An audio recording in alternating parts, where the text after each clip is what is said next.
நண்பர்கள் அனைவருக்கும் வணக்கம். இப்போ நம்ம பார்க்க போகிறது என்ன அப்படின்னு சொல்லிட்டு பார்த்தீங்கன்னா, தமிழ்நாடு யூனிஃபார்ம்டு சர்வீசஸ் ரெக்ரூட்மெண்ட் போர்டுடைய வெப்சைட்டில் வந்து பார்த்தீங்கன்னா இப்போ ஒரு நோட்டிஃபிகேஷன் கொடுத்துருக்காங்க. Direct recruitment for the post of sub inspector of police தாலுக்கு ஏஆருக்கு வந்து கொடுத்துருக்காங்க. இந்த நோட்டிஃபிகேஷன் 1/2025 இருக்கு பாருங்க. இந்த 2025க்கான முதல் நோட்டிஃபிகேஷன் இது கொடுத்துருக்காங்க. இந்த நோட்டிஃபிகேஷன் கிளிக் பண்ணீங்கன்னா இது மாதிரி ஒரு பிடிஎஃப் உங்களுக்கு ஓப்பன் ஆகும். இந்த பிடிஎஃப்ல நம்ம என்னென்ன மாதிரியான இன்ஸ்ட்ரக்ஷன் அவங்க ஃபுல்லாக கொடுத்துருக்காங்க, இந்த எஸ்ஐ போஸ்டிங்க்கு நீங்கள் அப்ளை பண்ணுறதுக்கான இன்ஸ்ட்ரக்ஷன் என்னென்ன இருக்குது அப்படின்னு சொல்லிட்டு கிட்டத்தட்ட வந்து பார்த்தீங்கன்னா ஒரு 79 பேஜுக்கு வந்து அவங்க கொடுத்துருக்காங்க. இதில் என்னென்ன மாதிரியான இன்ஸ்ட்ரக்ஷன்ஸ் இருக்குது அப்படின்னு சொல்லிட்டு நம்ம இப்போ இதில் தெளிவாக பார்க்கலாம். வீடியோவை ஸ்கிப் பண்ணாமல் பாருங்கள். அப்போ தான் ஃபுல்லாக இருக்கிற இன்ஃபர்மேஷன் எல்லாமே நான் உங்களுக்கு கிளியராக எக்ஸ்பிளைன் பண்ணுறது உங்களுக்கு புரியும். ஓகே நண்பர்களே, இப்போ இதில் வந்து பார்த்தீங்கன்னா டேட் ஆஃப் நோட்டிஃபிகேஷன் இன்னைக்கு கொடுத்துருக்காங்க. Commencement of online application start ஆகுது என்னைக்குன்னு சொல்லிட்டு பார்த்தீங்கன்னா 7/4/2025 வந்து ஸ்டார்ட் ஆகுது. முடிகிற date last date for submission of online application வந்து பார்த்தீங்கன்னா 3/5/2025 முடியுது. Last date for correction of submitted online application, இதில் ஏதாவது கரெக்ஷன்ஸ் இருக்குது அப்படின்னு சொல்லிட்டு பார்த்தீங்கன்னா 13/5/2025 நீங்கள் வந்து கரெக்ஷன்ஸ் ஏதாவது இருந்ததுன்னா நீங்கள் பண்ணிக்கலாம். ஆனால் பட் வந்து பார்த்தீங்கன்னா last date for submission of application நீங்கள் 3/5 பண்ணிடணும். கரெக்ஷன்ஸ் இருக்கிறது வந்து பார்த்தீங்கன்னா 13/5/2025 நீங்கள் கரெக்ஷன் பண்ணிக்கணும். டேட் ஆஃப் ரிட்டன் எக்ஸாமினேஷன் வந்து பார்த்தீங்கன்னா ஓப்பன் கேண்டிடேட்ஸ்க்கும் டிபார்ட்மெண்டல் கேண்டிடேட்ஸ்க்குமே வந்து பார்த்தீங்கன்னா அனௌன்ஸ்டு பி லேட்டர் அப்படின்னு சொல்லிட்டு கொடுத்துருக்காங்க. டேட் வில் பி அனௌன்ஸ் லேட்டர்னு சொல்லிட்டு கொடுத்துருக்காங்க. இதுக்கு பின்னாடி சொல்லுவாங்க எக்ஸாமினேஷன் எப்போ ஸ்டார்ட் ஆக போகுது அப்படின்னு சொல்லிட்டு. நெக்ஸ்ட் வந்து பார்த்தீங்கன்னா இதில் நம்பர் ஆஃப் வேகன்சிஸ் வந்து என்ன கொடுத்துருக்காங்கன்னு சொல்லிட்டு பார்த்தீங்கன்னா மொத்தமாக வந்து 1299 ப்ளஸ் 53 ஷார்ட் ஃபால் வேகன்சி அப்படின்னு சொல்லிட்டு கொடுத்துருக்காங்க. ஸோ டோட்டலாக வந்து பார்த்தீங்கன்னா 1299 வேகன்சிஸ் தான் இருக்குது. அதில் வந்து பார்த்தீங்கன்னா சப் இன்ஸ்பெக்டர் ஆஃப் போலீஸ் தாலுக்காவில் வந்து பார்த்தீங்கன்னா 654 மென்னும், விமன்ஸ் வந்து பார்த்தீங்கன்னா 279. டோட்டலாக வந்து பார்த்தீங்கன்னா தாலுக் எஸ்ஐ வந்து பார்த்தீங்கன்னா 933. அதே மாதிரி சப் இன்ஸ்பெக்டர் ஆஃப் போலீஸ் ஏஆருக்கு வந்து பார்த்தீங்கன்னா 255 மென்னு, விமன் வந்து பார்த்தீங்கன்னா 111 கொடுத்துருக்காங்க. மொத்தமாக அதுக்கான போஸ்டிங்ஸு 366. ஸோ டோட்டல் போஸ்டிங் வந்து பார்த்தீங்கன்னா மென்னுக்கு வந்து பார்த்தீங்கன்னா 909, விமனுக்கு வந்து பார்த்தீங்கன்னா 390. அதே மாதிரி டோட்டல் வேகன்சிஸ் எவ்வளோன்னு சொல்லிட்டு பார்த்தீங்கன்னா 1299 வேகன்சிஸ் வந்து கொடுத்துருக்காங்க. இப்போ இதில் வந்து பார்த்தீங்கன்னா அடுத்தது detail of 53 shortfall vacancies வந்து கொடுத்துருக்கு இல்லையா. இந்த 53 ஷார்ட் ஃபால் வேகன்சிஸ் வந்து பார்த்தீங்கன்னா ஷெட்யூல் கேஸ்ட்டில் இருக்கிறவங்களுக்கு 7 கொடுத்துருக்குறாங்க. தாலுக் போலீஸ்க்கு, அதாவது தாலுக் எஸ்ஐக்கு வந்து பார்த்தீங்கன்னா ஷெட்யூல் கேஸ்ட்டில் இருக்கிற மென்னுக்கு வந்து பார்த்தீங்கன்னா 7, ஷெட்யூல் ட்ரைபுக்கு வந்து பார்த்தீங்கன்னா மென்னுக்கு 30. அதே மாதிரி விமனுக்கு வந்து பார்த்தீங்கன்னா ஷெட்யூல் கேஸ்ட்டுக்கு 3, ஷெட்யூல் ட்ரைபுக்கு வந்து பார்த்தீங்கன்னா 13. டோட்டலாக வந்து பார்த்தீங்கன்னா இந்த 53 வேகன்சிஸ் வந்து கொடுத்துருக்காங்க. If eligible women candidates are not available for the selection, their vacancies will be filled up by the men candidates of the same community. இந்த வேகன்சிஸ்க்கு வந்து பார்த்தீங்கன்னா இந்த விமன் கேண்டிடேட் 16 பேர் வரலன்னா இந்த கம்யூனிட்டியில் இருக்கிற மற்ற மென்னுக்கு வந்து இந்த வாய்ப்புகள் போய் சேரும் அப்படின்ற மாதிரி அவங்க கொடுத்துருக்காங்க. ஸ்கேல் ஆஃப் பே வந்து பார்த்தீங்கன்னா 36,900 1,16,600 வரைக்கும் கொடுத்துருக்காங்க. நெக்ஸ்ட் இதுக்கான எஜுகேஷனல் குவாலிஃபிகேஷன் என்ன அப்படின்னு சொல்லி தெளிவாக கொடுத்துருக்காங்க பாருங்க. நான் இதுக்கு முன்னாடியுமே இந்த நோட்டிஃபிகேஷன் நியூஸ் பேப்பரில் வந்து கட்டிங்ஸ் வந்து போட்டிருந்தேன். பட் இப்போ தான் வந்து பார்த்தீங்கன்னா ஆன்லைனில் வந்து ரிலீஸ் பண்ணியிருக்காங்க இதுக்கான அஃபிஷியல் நோட்டிஃபிகேஷன். இதில் வந்து பார்த்தீங்கன்னா candidates will have bachelors degree from any university recognized by the UGC government on or before the last date of notification. இந்த நோட்டிஃபிகேஷன் முன்னாடி வந்து பார்த்தீங்கன்னா நீங்கள் ஏதாவது ஒரு பேச்சுலர் டிகிரி வாங்கியிருக்கணும். Bachelors degree should have been obtained in the following patterns. அது நீங்கள் எப்படி நீங்கள் பாஸ் பண்ணியிருக்கீங்கன்னா 10th +2 +3 வந்து பார்த்தீங்கன்னா 4th 5th பேட்டர்ன். அதான் நார்மலாக நம்ம 10th முடிச்சு 12th முடிச்சிருக்கணும். அப்படி இல்லைனா நீங்கள் டிப்ளமா முடிச்சுட்டு டிகிரி முடிச்சிருந்தாலுமே நீங்கள் இதுக்கு அப்ளை பண்ணிடலாம். After completion of SSLC and diploma இந்த ஆர்டர் அதை கொடுத்துருக்காங்க பாருங்க. ஆஃப்டர் கம்ப்ளீஷன் ஆஃப் நீங்கள் SSLC முடிச்சுட்டு டிப்ளமா முடிச்சிருந்தாலும் இதுக்கு அப்ளை பண்ணலாம். After completion of SSLC 2 years ITI இந்த order.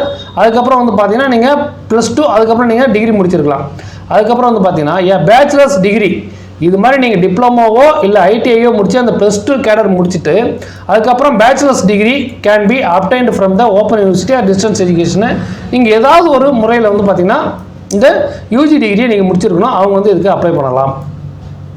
Next candidate who have passed the 10th standard directly without studying 9th standard or passed 12th standard directly without studying 11th standard are not eligible. யாரெல்லாம் வந்து பார்த்தீங்கன்னா 9th படிக்காமல் 10th pass பண்ணீங்களோ இல்லை 11th படிக்காமல் 12th pass பண்ணீங்களோ அவங்களாம் வந்து இதுக்கு நாட் எலிஜிபிள்னு சொல்லிட்டு சொல்லியிருக்காங்க. அதே மாதிரி இதுக்கான ஏஜ் குவாலிஃபிகேஷன் சொல்லிட்டு பார்த்தீங்கன்னா candidate must have completed the age of 20 years and must not have completed the age of 30 years. அதே சமயத்தில் வந்து பார்த்தீங்கன்னா கரெக்டாக இந்த பிறந்த தேதிக்குள்ளார இருந்து இந்த பிறந்த தேதிக்குள்ளார இருக்கணும் அப்படின்னு கொடுத்துருக்காங்க. அதன்படி வந்து பார்த்தீங்கன்னா 2/7/95 1/7/2005 பிறந்தவங்க தான் வந்து இதுக்கு அப்ளை பண்ண முடியும். அதுதான் அவங்க தெளிவாக கொடுத்துருக்காங்க பாருங்கள். இதுலேயுமே வந்து பார்த்தீங்கன்னா ரிலாக்ஸேஷன் கொடுக்குறாங்க. இப்போ இது வந்து பார்த்தீங்கன்னா 30 வயசுன்றது வந்து பார்த்தீங்கன்னா backward class, Muslim, most backward class, denotified community வந்து டிசி கம்யூனிட்டிலாம் வந்து பார்த்தீங்கன்னா 32 வருஷம் வரைக்கும் அப்ளை பண்ணலாம். அதே மாதிரி schedule caste Arunthathiyar, schedule tribe வந்து பார்த்தீங்கன்னா 35 வயசு வரைக்கும் அப்ளை பண்ணலாம். டிரான்ஸ்ஜெண்டருக்கும் 35 வயசு, டெஸ்டிடியூட் விடோ ஆதரவற்ற விதவைக்கு வந்து பார்த்தீங்கன்னா 37 வயசு வரைக்கும் இருக்கிறவங்க இதுக்கு அப்ளை பண்ணலாம்னு சொல்லிட்டு கொடுத்துருக்காங்க. நெக்ஸ்ட் வந்து பார்த்தீங்கன்னா எக்ஸர்வீஸ்மென் வந்து பார்த்தீங்கன்னா 47 வயசு வரைக்கும் அப்ளை பண்ணிடலாம். கேண்டிடேட் அப்ளைங் ஃபார் 20% டிபார்ட்மெண்டல் கோட்டாவில் வந்து அப்ளை பண்ணுறவங்க, அதாவது நீங்கள் ஏற்கனவே போலீஸ் டிபார்ட்மெண்ட்டில் இருக்கிறீங்க அப்படின்னு சொல்லிட்டு பார்த்தீங்கன்னா உங்களுக்கான வயது வந்து பார்த்தீங்கன்னா 47 வயது வரைக்கும் இதில் அப்ளை பண்ணலாம். The departmental candidates apply under open quota should satisfy all the eligibility criteria prescribed for open quota. டிபார்ட்மெண்ட்டில் இருந்தாலுமே வந்து பார்த்தீங்கன்னா ஓப்பன் கோட்டாவில் என்னென்ன தகுதியில் அதுக்கு நிர்ணயிச்சிருக்காங்களோ அதெல்லாம் உங்களுக்கு இருந்தால் தான் அவங்களும் இதில் கொடுப்பாங்க அப்படின்னு சொல்லியிருக்காங்க. அதே மாதிரி ex personnel of CAPF refers to the personnel who retired from the any of the following forces. இது மாதிரி ஃபோர்ஸஸ்லேருந்து, அதாவது இந்த Assam rifles, border security force, CSF, CRPF, ITBP, NSG, SSB, இது மாதிரிலாம் இருக்கிறதுல வந்து பார்த்தீங்கன்னா இதுலேருந்து நீங்கள் வந்து ரிட்டையர் ஆகி நீங்கள் இப்படி இங்கே இதுக்கு அப்ளை பண்ணுறதுனாலும் இந்த டிபார்ட்மெண்ட்டில் இருந்தவங்க இதுக்கு அப்ளை பண்ணலாம்னு சொல்லிட்டு கொடுத்துருக்காங்க. கம்யூனல் ரிசர்வேஷன் வந்து பார்த்தீங்கன்னா ஓப்பன் கம்யூனிட்டிக்கு வந்து பார்த்தீங்கன்னா 31%, பேக்வர்ட் கிளாஸுக்கு 26%ன்றதெல்லாம் இங்கே மென்ஷன் பண்ணியிருக்காங்க. இது நீங்களே வந்து தெளிவாக படித்து பார்த்தீங்கன்னா உங்களுக்கு புரியும். நெக்ஸ்ட் வந்து பார்த்தீங்கன்னா என்ன கொடுத்துருக்காங்கன்னா the number of post allotted to each category will be as per the 200 point roster stipulated in schedule அப்படின்னு சொல்லி கொடுத்துருக்காங்க. ஓகே, நெக்ஸ்ட் வந்து பார்த்தீங்கன்னா என்ன முக்கியமான விஷயங்கன்றதை பார்க்கலாம். Details of quotas. ஓப்பன் கோட்டாவில் எத்தனை சொல்லிட்டு மென்னுக்கு வந்து பார்த்தீங்கன்னா 419, விமனுக்கு வந்து பார்த்தீங்கன்னா 179, மென்னுக்கு வந்து பார்த்தீங்கன்னா 164, மென்னுக்கு வந்து 71. இது மாதிரி டிபார்ட்மெண்டல் கோட்டாவுக்கு வந்து எத்தனை போஸ்டிங் வந்து காலியாக இருக்குது, தாலுக்கு ஏஆர் இருக்கும். அதே மாதிரி ஓப்பனில் வந்து மினிஸ்ட்ரியல் வார்ட்ஸுக்கு வந்து எவ்வளோ இருக்குது அப்படின்னு சொல்லிட்டு ஒரு கோட்டாவும் வந்து இதில் கொடுத்துருக்காங்க. இந்த பேஜில் வந்து 4வது பேஜில் கொடுத்துருக்காங்க. அது கரெக்டாக பார்த்து வச்சுக்கோங்க. நெக்ஸ்ட் வந்து பார்த்தீங்கன்னா ஸ்போர்ட்ஸ் கோட்டாவில் 7%, மெரிட் ஸ்போர்ட்ஸ் பர்சன் கோட்டாவில் வந்து பார்த்தீங்கன்னா 3%, eligibility for applying under 10% wards cum dependent quota அப்படின்னு சொல்லிட்டு கொடுத்துருக்காங்க.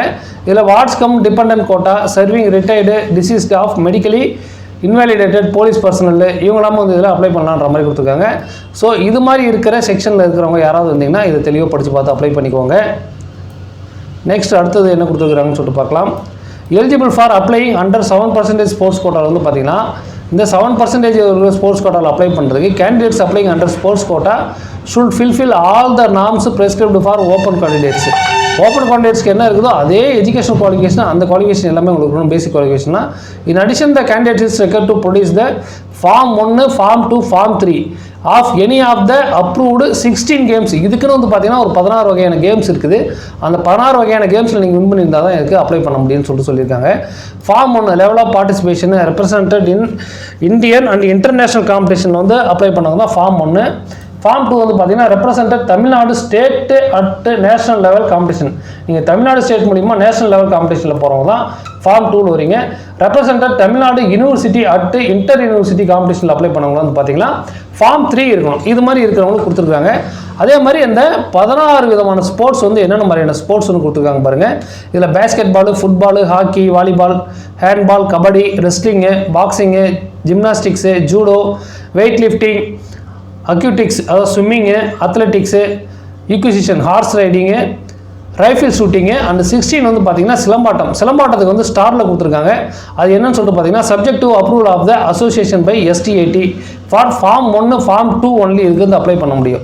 மற்ற இதெல்லாம் வந்து பார்த்தீங்கன்னா ஃபார்ம் 3 இருந்தால் போதும். ஆனால் சிலம்பாட்டத்துக்கு வந்து பார்த்தீங்கன்னா ஃபார்ம் 1, ஃபார்ம் 2 மட்டும் இருந்தால் தான் அப்ளை பண்ண முடியும்னு சொல்லிட்டு கொடுத்துருக்காங்க.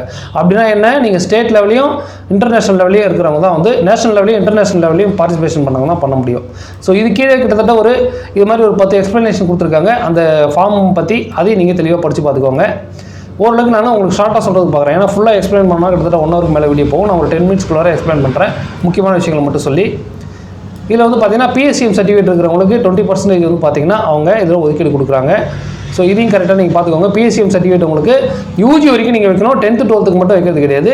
உங்களுடைய டிகிரி வரைக்குமே நீங்கள் எல்லாமே இதை படிச்சிருந்துருக்கணும். அப்போ தான் நீங்கள் உங்களுக்கு இது எலிஜிபிள் ஆகும். Next concession for special categories, X servicemen, serving military பர்சனுக்கு வந்து பார்த்தீங்கன்னா who are going to retire within 1 year from the last date of receipt of the application. இந்த அப்ளிகேஷன் ஓப்பன் பண்ணது 1 இயர்க்குள்ளே யாராவது ரிட்டைர்மெண்ட் ஆகிறவங்க இருந்தீங்கன்னா அவங்களுக்குமே வந்து பார்த்தீங்கன்னா அதான் ரிலீவ் ஆகிறவங்க இருந்தீங்கன்னா அவங்களுக்குமே இதில் வந்து எக்ஸ்ப்ளனேஷன் இது ஒரு சில ஒதுக்கீடுகள்லாம் கொடுத்துருக்காங்க. நெக்ஸ்ட் டெஸ்டிடியூடியோக்கும் ஒரு சில ஒதுக்கீடுலாம் கொடுத்துருக்காங்க. டிரான்ஸ்ஜெண்டருக்கும் அதே மாதிரி என்ன ஒதுக்கீடு இருக்குது அப்படின்னு சொல்லிட்டு பார்த்துக்கோங்க. Next marks allocation for open and police departmental candidates. Open கேண்டிடேட்க்கு என்ன மாதிரியான மார்க், டிபார்ட்மெண்டல் கேண்டிடேட்க்கு என்ன மாதிரியான மார்க். தமிழ் எலிஜிபிலிட்டி டெஸ்ட்டுக்கு வந்து பார்த்தீங்கன்னா 100% ஆஃப் மார்க்ஸ் கொடுத்துருக்காங்க. மெயின் ரிட்டன் எக்ஸாமினேஷனுக்கு 70 மார்க்ஸு, ஃபிசிக்கல் எஃபிஷியன்சி டெஸ்ட்டுக்கு 15 மார்க்ஸு, வைவா வர்ஸ்க்கு 10 மார்க்கு, ஸ்பெஷல் மார்க்ஸ் 5 மார்க்ஸ் இருக்கும். இதெல்லாம் மொத்தமாக சேர்த்து 100 மார்க்ஸ் வரும். அதே மாதிரி டிபார்ட்மெண்டல் கோட்டாவுக்கு தனியாக பக்கத்திலே கொடுத்துருக்காங்க. ரிட்டன் எக்ஸாமினேஷன் வந்து பார்த்தீங்கன்னா stages of recruitment for open candidates. இது என்னது stages of recruitment for open கேண்டிடேட்ஸ்க்கு வந்து என்னென்ன மாதிரியான ஸ்டேஜஸ் வந்து இருக்கும். ஃபஸ்ட்டு எதுனா பார்த்தீங்கன்னா தமிழ் எலிஜிபிலிட்டி டெஸ்ட்டில் வந்து நீங்கள் பாஸ் பண்ணணும். தமிழ் எலிஜிபிலிட்டி டெஸ்ட்டில் வந்து பார்த்தீங்கன்னா 100 கொஸ்டின்ஸ் வந்து ஃபார் 100 மார்க்ஸ்க்கு வந்து கொடுக்குறாங்க. இதில் வந்து பார்த்தீங்கன்னா டியூரேஷன் வந்து பார்த்தீங்கன்னா 100 மினிட்ஸ் வந்து கொடுக்குறாங்க. Candidate has to obtain minimum 40% of marks. 40% அப்புறம் என்னன்னா 100ல் வந்து 40 கொஸ்டின் ஆச்சு நீங்கள் கரெக்டாக அடிச்சிருக்கணும். இது வந்து பார்த்தீங்கன்னா ஃபஸ்ட் பார்ட்டில் நீங்கள் எடுத்துருந்துருக்கணும். பார்ட் 1 தமிழ் லாங்குவேஜ் எலிஜிபிலிட்டி டெஸ்ட்டில். நெக்ஸ்ட் வந்து பார்த்தீங்கன்னா marks obtained Tamil language eligibility test will not be considered for preparation for professional selection. நீங்கள் இதில் பாஸ் பண்ணிட்டீங்கன்றதுனாலே நீங்கள் செலக்ட் ஆகிட்டீங்க அப்படின்ற மாதிரி அர்த்தம் கிடையாது. அதுக்கப்புறம் மெயின் ரிட்டன் எக்ஸாமினேஷன் கொடுப்பாங்க. அதுலேயுமே வந்து பார்த்தீங்கன்னா 40 மார்க்ஸ் கன்சிஸ்டிங் ஆஃப் 80 கொஸ்டின்ஸ் வந்து இருக்கும்.